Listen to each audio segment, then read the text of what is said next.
L'ITMO, Technologie pour la Santé, ou ITMO-TS, a deux grands types de missions.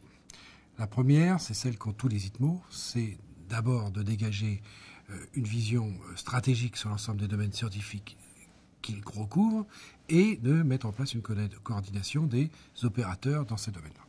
Alors, pour les technologies pour la santé, ces domaines tels qu'on les a définis aujourd'hui sont l'imagerie, la biotechnologie et la bioingénierie, tout ce qui tourne autour du développement des médicaments, tout ce qui tourne autour de la chirurgie, de la radiothérapie, l'aide au handicap, et un dernier domaine qu'on vient d'introduire, la e-santé, pour santé électronique, qui est ce domaine où on soigne à distance des personnes, ou où on établit aussi des bases de données pour la médecine, qui font recours très largement aux capacités de l'informatique. L'ITMO-TS a des moyens logistiques qui restent légers. Si vous voulez, grosso modo, il est piloté par une équipe de 3-4 personnes à temps partiel, moi-même, plus 3 personnes qui m'assistent, mais l'essentiel du travail est fait dans des comités. Donc, notamment, il y a un collège de conseillers scientifiques, on a un comité de pilotage pour des projets qui implique chacun 20 à 30 personnes.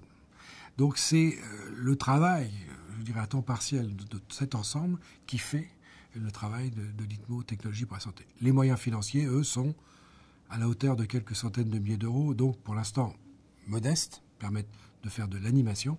Mon souhait, c'est qu'il se renforce et que l'ITMO ait plus de moyens pour œuvrer dans ses objectifs.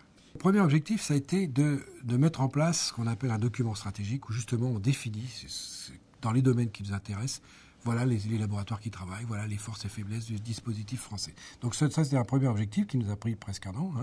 Et maintenant, on est en train de mettre en place des actions pour essayer d'améliorer les points faibles dans lesquels qu'on a pu identifier dans ce document stratégique. Alors je vais prendre un premier exemple. Dans le domaine de l'imagerie, on pense que autant les développements technologiques au niveau des caméras, de l'acquisition des images, du traitement des images sont significatifs et la France est bien représentée, autant dans le développement de molécules qu'on utilise pour faire de l'imagerie, par exemple l'imagerie radioactive, les progrès sont moins nets. Donc on a décidé de mettre en place un groupe de travail qui va essayer de recenser quels sont les bons candidats dans ces agents d'imagerie et comment on peut les aider à arriver, par exemple, jusqu'au stade d'application clinique. Donc voilà le type de travail qu'on met en place.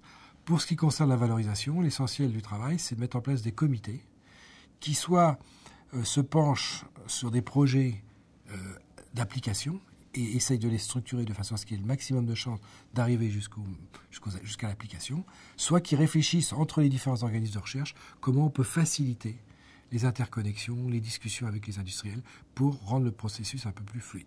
Donc un des premiers objectifs, c'est de faire en sorte que sur tous les projets où les organismes de l'Alliance sont impliqués, une seule personne reçoive le mandat pour tous les autres de négocier avec les industriels, de façon à simplifier tout ce circuit de décisions juridico-économiques qui aujourd'hui paralyse un certain nombre de projets.